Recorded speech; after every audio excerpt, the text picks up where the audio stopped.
bonjour. Cette émission s'adresse à tous ceux qui veulent développer l'amitié dans leur couple. La dernière fois, nous avons vu qu'il y a plusieurs façons de dire à l'autre « je t'aime ». Et l'une des façons de dire à l'autre « je t'aime », c'était exprimé au travers de l'aide pratique, également les paroles positives, les paroles d'encouragement sont une autre façon de dire à l'autre « je t'aime ». Et nous avons vu également le temps accordé à l'autre, lorsque j'investis mon temps pour être auprès de l'autre dans une activité. Il nous reste à voir deux autres domaines pour exprimer à l'autre mon amour. Mais avant, j'aimerais répondre à une question qui est souvent posée, à savoir comment ressusciter le dialogue au sein d'un couple qui a déjà quelques années. Souvent, les femmes me disent que leur mari ne leur parle pas. Et ce qu'elles veulent dire, tout simplement, c'est « mon mari ne m'écoute pas ». Et j'aimerais que vous puissiez réfléchir aux trois questions que je vais vous poser pour que vous puissiez ressusciter ce dialogue. Savez-vous écouter votre mari ? L'art d'avoir un dialogue, c'est tout simplement l'art de poser les bonnes questions. Où est le cœur de votre mari ? La Bible, au travers des proverbes, nous propose une piste intéressante. Elle nous dit « Le précieux trésor d'un homme, c'est son activité ». Et en fait, là où votre mari met son honneur, sa réalisation, son épanouissement, c'est souvent dans sa profession. Est-ce que vous vous intéressez à sa profession ou est-ce que vous vous intéressez seulement aux enfants et à la vie de famille ? Souvenez-vous que les séductrices sont passées maîtres dans l'art de prendre le cœur des maris. Et à l'heure de la pause, la jolie secrétaire en mini-jupe sera très bien tournée autour de votre mari pour lui poser des questions sur cet ordinateur, comment il a été installé, pourquoi il a été choisi, qu'est-ce qui fait qu'il est plus percutant que le dernier modèle. Et vous verrez que ce mari qui ne parle pas devient intarissable. Et c'est presque dommage que nous, qui sommes les épouses légitimes, nous soyons parfois complètement à côté de la plaque, incapables d'expliquer aux autres quelle est la profession de notre mari. Et en fait, même si c'est très technique, on peut faire un effort et apprendre de lui en posant les bonnes questions. J'aimerais vous parler d'une femme de pasteur qui me disait qu'il y avait un terrible problème dans leur couple. Son mari avait trouvé une maîtresse avec laquelle elle ne pouvait pas rivaliser. Je vous avoue que j'étais choquée. Un pasteur ayant une maîtresse, il s'agissait tout simplement de l'ordinateur. Cette redoutable machine réussissait à avaler toutes les soirées de ce mari qui travaillait à la traduction de la Bible en langue vernaculaire. Et sa femme en était tellement blessée et fâchée qu'elle avait l'impression que son mari l'avait trompée. C'est vrai qu'il peut y avoir une réelle injustice entre les activités données à la profession par votre mari et le temps accordé à la famille. Comment résoudre ce problème ? Cette femme s'est mise à prier et en priant, elle a réalisé que son mari avait besoin d'elle. Vous vous souvenez ? Il n'est pas bon que l'homme soit seul. Et en priant, elle a commencé à demander au Seigneur de donner à son mari des clés pour traduire cette Bible. Et il a commencé à se passer des choses intéressantes. Il s'est évité des déplacements à l'intérieur du pays, tout simplement parce que le Seigneur envoyait la bonne personne pour lui donner les clés de l'idiomatisme qu'il était en train de rechercher. Et à la surprise de cette femme, son mari a commencé à se détendre, à relever la tête et à voir la fin de ce travail. Et à cause de ça, ils ont pu retrouver ensemble un dialogue et une amitié qui, je l'avoue, avait été couverte d'un peu de poussière. Vous savez, ce travail du mari, eh bien, c'est quelque chose qu'on peut porter à deux. La femme d'un juge avait très à cœur que son mari exerce sa profession avec intégrité Et vous savez, les juges sont victimes de pressions très fortes pour qu'ils rendent des jugements qui plaisent aux grands et qui ne sont pas forcément justes. Et alors qu'elle était vraiment derrière ce mari, un jour, elle a eu un songe. Et dans ce songe, elle voyait que celui qui allait être jugé était un homme innocent. Elle a envoyé une lettre à son mari pour l'avertir. Et ce mari, qui bien que non pratiquant, connaissait le discernement de son épouse, a tout fait pour essayer de sauver l'accusé. Mais les pressions hiérarchiques ont été trop fortes. Et à contre-cœur, il a fait condamner cet homme à mort. Avant de le condamner, il a demandé à s'en laver publiquement les mains. Vous connaissez cette histoire? Elle se trouve dans la Bible. C'est l'histoire de Pilate. Et vous pouvez lire ce que son épouse a fait pour lui dans Matthieu 27 au verset 19. Je crois que même s'il n'a pas pu répondre au désir de son épouse, cet homme savait qu'auprès de lui se trouvait une perle qui partageait avec lui là où il mettait son honneur, c'est-à-dire dans sa profession. Et j'aimerais vous poser la question, est-ce que vous écoutez votre mari là où il est le plus engagé, là où il met son honneur? C'est à vous de voir où se trouve son cœur. Pour certains, ça se trouvera dans la gestion de leur argent, d'autres dans leur profession, d'autres encore mettront toute leur énergie dans ce qui fait leur hobby, parce que leur travail ne les passionne pas vraiment. Moi, je vous encourage, intéressez-vous à ce qui fait la joie de votre mari. Et souvenez-vous, l'art d'écouter, c'est aussi l'art de poser les questions, et ça se verra physiquement. Si vos yeux sont ailleurs alors qu'ils vous expriment la technique de comment poser des fils télégraphiques, je crois que votre mari s'arrêtera et ne continuera plus à vous en parler. Si votre voix est distraite, là également, vous verrez que le dialogue se tarit. Essayez de réellement prendre à cœur ce qu'il vous confie. Et ne le coupez pas toutes les 17 secondes pour lui donner une solution de votre cru. Écoutez-le jusqu'au bout et vous verrez que son cœur va s'ouvrir à recevoir de vous quels sont vos problèmes et vos centres d'intérêt.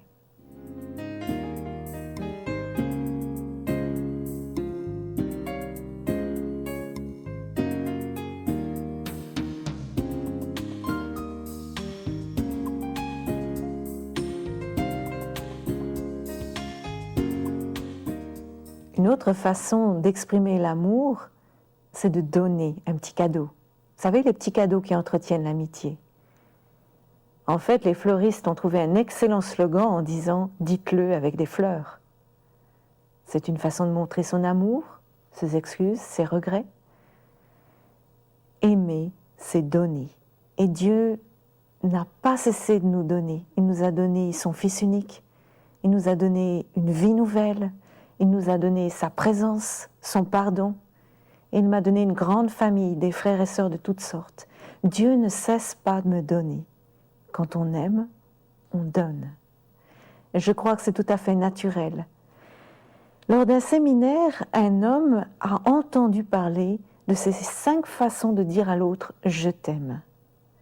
Et dans son couple, alors que tout allait bien, ils avaient une belle voiture, une splendide maison, une épouse resplendissante de santé, de beaux enfants, la tristesse et l'ennui et la monotonie étaient entrés dans ce foyer. Suite à ce séminaire, il est revenu et a apporté une rose à son épouse. Fut un choc pour elle.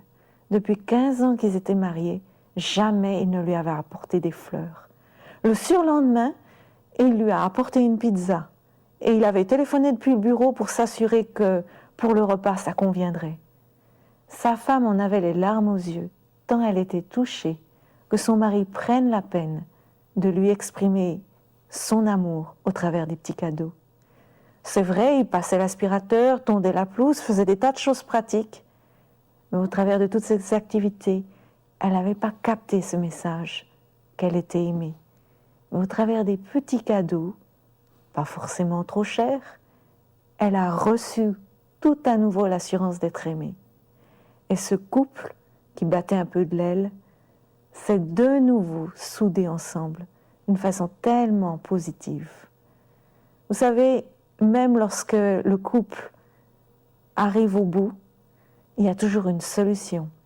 J'aimerais vous parler de ce jeune couple qui était vraiment bien loin de s'entendre, puisque la femme acceptait d'être courtisée par l'un ou l'autre des copains du mari, à tel point que le mari n'avait plus du tout confiance dans son épouse. Et secrètement, il songeait même à s'en séparer. Jusqu'au moment où la femme a réalisé qu'à ses côtés, elle se trouvait l'ami de sa jeunesse, celui avec qui elle avait toujours tout partagé. Et elle a décidé de ne pas gâcher ses chances et de donner à son mari vraiment toute la place, sans flirter de droite ou de gauche. Mais c'était presque trop tard, son mari ne croyait plus à sa parole. Vous savez comment elle a fait pour reconquérir son mari? Eh bien, tout simplement, elle est retournée dans son placard où elle rangeait les bijoux. Au début de leur mariage, son mari lui avait offert une boucle d'oreille, non pas d'une grande valeur, mais très exotique. Trop exotique à son goût, elle ne les avait jamais portées. Et alors que son mari rentrait du travail, il a eu la surprise de la voir avec ses grandes boucles d'oreilles bleu turquoise. Il était tellement étonné qu'il lui a posé la question « Mais pourquoi est-ce que tu as mis ces boucles d'oreilles que je t'avais offertes ?» Et elle lui a répondu « Tu me les as données parce que tu m'aimes, et moi je les porte parce que je t'aime. » Je peux vous dire que le mari a saisi le message et il a compris que véritablement, sa femme lui revenait entièrement. Les cadeaux, c'est une façon de dire à l'autre « je t'aime ». Est-ce qu'on va le recevoir? Est-ce qu'on va le rejeter? Moi, j'aimerais vous encourager à vivre les cadeaux comme un message d'amour et à laisser de côté un peu les histoires de porte-monnaie qui bien souvent nous bloquent avec des fausses économies. En investissant dans un cadeau, vous investissez pour votre couple. Ça n'a pas de prix et rien ni personne ne devrait vous retenir. Vous savez, c'est une façon de montrer à l'autre qu'il a de la valeur. En Afrique, on parle souvent de la dot. Et une jeune femme n'avait pas eu la chance de se faire épouser. Et là-bas, c'est un mépris total si vous passez un certain âge sans être marié. Et à cause de ça, elle se sentait rejetée par sa famille et par le village. Quand son ami d'enfance est rentré et l'a vue si négligée, il a décidé de remédier à son triste état. Et il a demandé sa main à son père. Et bien sûr, dans ce village, on discutait de la dot que le jeune mari, le futur mari, devait offrir. Et en général, pour une bonne épouse, on offrait jusqu'à 2 vaches. Mais le futur fiancé a refusé d'offrir 2 vaches. Il en a proposé 3. À la surprise du père qui pensait que cette vieille fille ne valait pas 3 vaches. Ça a fait le tour de tout le village. Et je peux vous dire qu'à cause du fait qu'il a payé 3 vaches, cette jeune femme s'est redressée, a recommencé à se coiffer, à s'habiller, à être coquette, parce qu'elle avait été choisie à grand prix. N'oublions pas, nous sommes toutes choisies à grand prix. Le Seigneur a donné son propre sang pour nous. Nous avons beaucoup de valeur. Et à cause de ça, nous pouvons donner et recevoir le meilleur.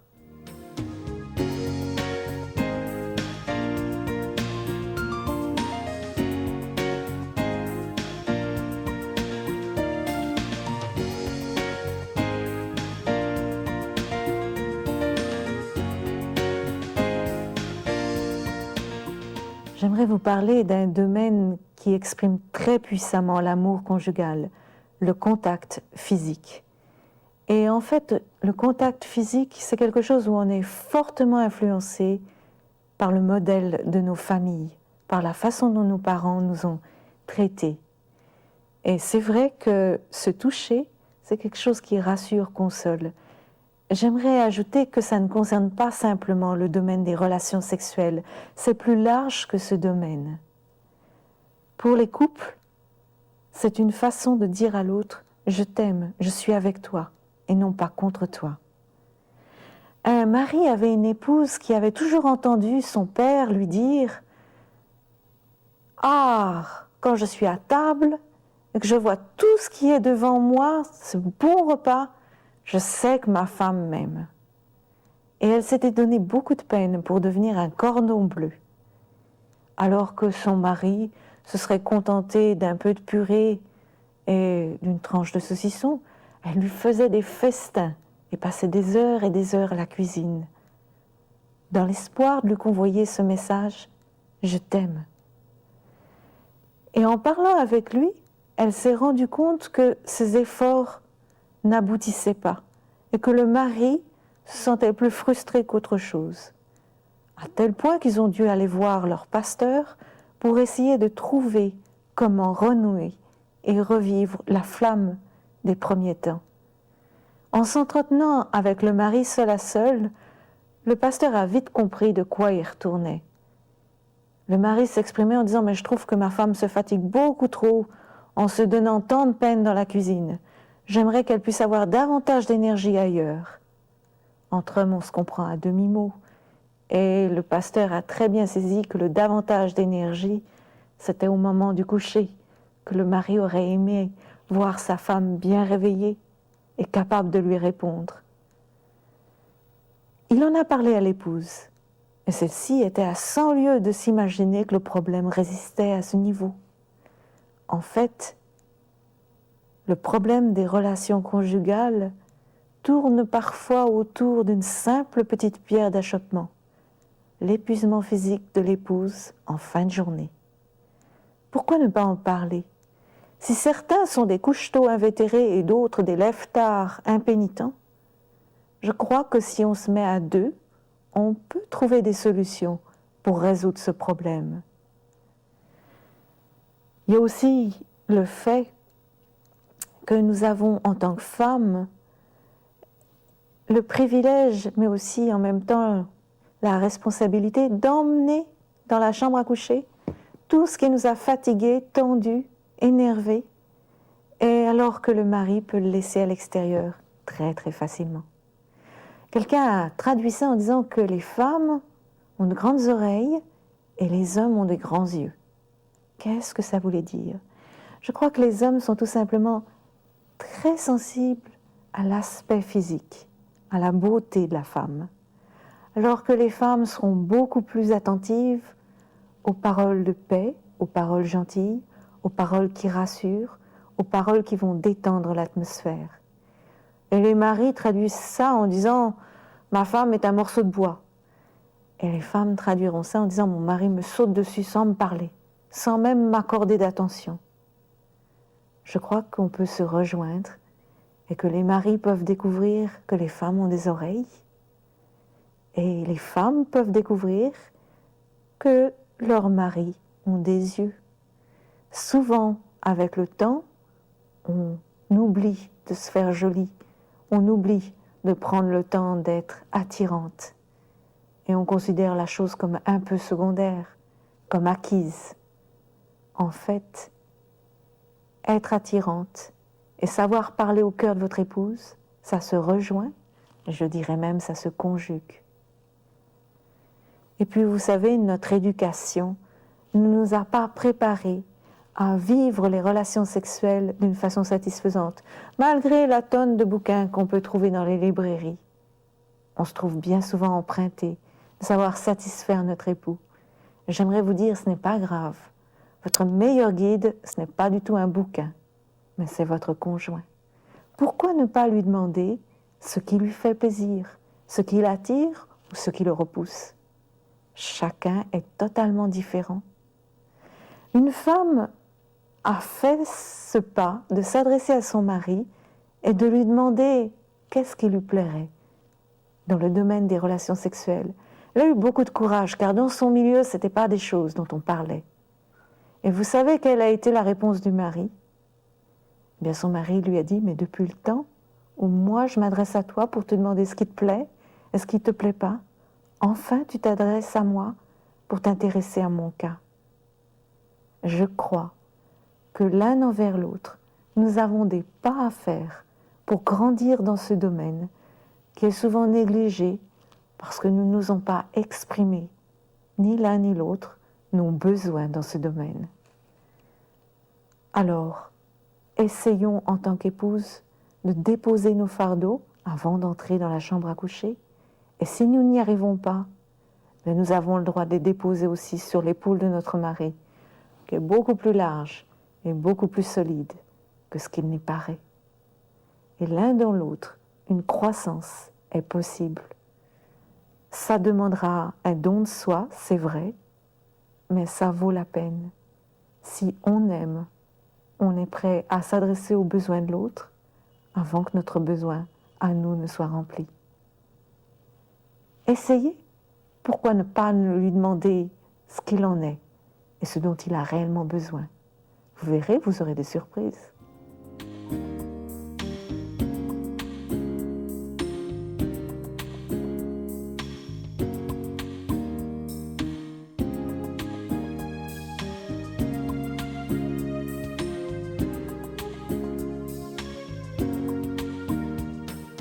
Chacun a un langage qui le rejoint et qui comble son cœur. Chacun a son langage d'amour. Les hommes et les femmes sont différents. Ce qui comble une femme ne va peut-être pas enchanter l'homme, et réciproquement. Je comparerais ces 5 langages d'amour à ces self-service où on peut choisir quel type de boisson on désire obtenir. Vous pouvez mettre votre verre sous le jus d'orange, ou sous le thé froid, ou sous la limonade. Et vous verrez que les enfants sont très fidèles pour retourner à la boisson qui les satisfait. Mais les grands aussi. Et c'est vrai que la fidélité à ce type de boisson, c'est la fidélité au type de langage d'amour.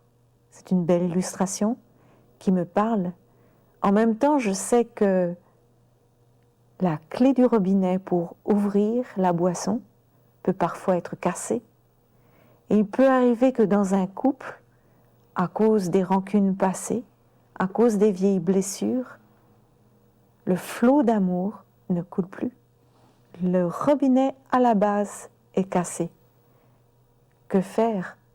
Je me souviens d'une femme dont le mari avait été absent au moment où elle donnait naissance au premier enfant. Oui, il était là lors de l'accouchement, mais immédiatement après, il a disparu pour se rendre à son foot. Et lors du décès de sa mère, la même histoire s'est répétée. Il était là lors de l'ensevelissement, mais ensuite, il ne l'a pas rejoint à la maison. Et il est parti rejoindre ses copains de foot, la laissant seule avec les frères et sœurs. Elle n'a jamais pu lui pardonner. Devinez quel langage elle parlait.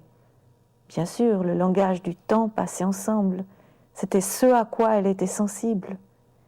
Mais son mari, de son côté, avait pris 1 semaine de congé pour être auprès d'elle avant les obstacles, pour régler tout le matériel, toute la maison à débarrasser. Et lui, de son côté, avait eu l'impression d'avoir fait sa part. C'est en parlant ensemble et en découvrant que l'un et l'autre avaient des langages différents qu'ils ont pu se pardonner et se rejoindre. Moi, je crois qu'il y a des vieilles rancunes et des vieilles blessures qui font que vous n'avez pas très envie d'ouvrir la vanne de l'amour qui va combler le cœur de votre prochain. Mais souvenez-vous, Dieu qui est notre Père, Dieu qui connaît tout ce que nous avons fait, ne nous traite pas avec dureté, il ne ferme pas la vanne de son amour, mais il excuse, il croit, il supporte, il attend. J'aimerais vous dire que l'amour est patient, et c'est peut-être le mot que j'aimerais que vous gardiez. L'amour est patient. Et c'est pourquoi on peut rouvrir la vanne envers notre conjoint. Le pardon, c'est donner par-delà, donner au-delà de ce que l'autre mérite. Et nous en sommes tous là. Dieu nous donne au-delà de ce que nous méritons. Nous mériterions une punition, mais Dieu nous pardonne. et nous gracie. Pourquoi ne pas à mon tour me tourner vers mon conjoint et effacer ce qui m'a blessé? C'est un choix que je peux faire avec son aide. Seigneur, j'aurais envie de pardonner, mais je n'arrive pas à oublier. Mets ton pardon dans mon cœur et aide-moi à vivre ce que Jésus a vécu alors qu'il était repoussé, humilié à la croix. Il n'a pas dit « Père, punis-les », mais il a dit « Père, pardonne-les, ils ne savent ce qu'ils font ». Et je crois que chacun d'entre nous peut découvrir quel est le langage de son conjoint. Comment le découvrir? Tout simplement en vous rappelant ce qui enchante particulièrement celui qui partage votre vie. Vous vous souvenez, il y a l'histoire des services rendus. Il y a l'histoire des paroles qui valorisent l'autre. Et puis bien sûr, le temps que j'accorde à mon conjoint. Les cadeaux qui sont une expression de mon amour. Et puis le contact physique qui parfois est oublié ou négligé. Qu'est-ce qui va enchanter votre mari? Qu'est-ce qui le frustre plus particulièrement? Et vous-même, comment réagissez-vous? Quel est votre langage secret, votre langage du cœur? Se connaître et connaître l'autre, c'est une façon de grandir dans l'amour. Grandir en connaissance, mais grandir aussi en vraie sensibilité. C'était la prière de Paul et c'est ma prière à votre égard. Que Dieu vous garde.